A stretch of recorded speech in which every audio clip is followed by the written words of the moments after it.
centru, co se právě stalo. Jsem brutálně napaden jednou dívkou, když jsem jí omylem vrazil do prdele.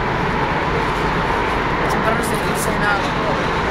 To by se už neměla opakovat. Myslím si, že jsem měla přijít policie. Tady máme šéfa české policie Dominika Martáka. Jenom bych vám chtěl tímto říci, že nový pořád Converse Duo s videokamerátorem Vítězslavem Traudigem vás bude provázet celý tento letošní rok.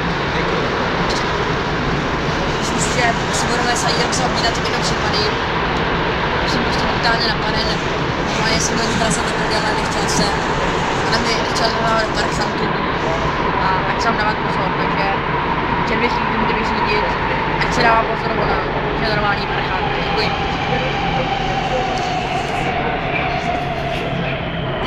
Takže já bych chtěl říct, že to budeme prošetřovat.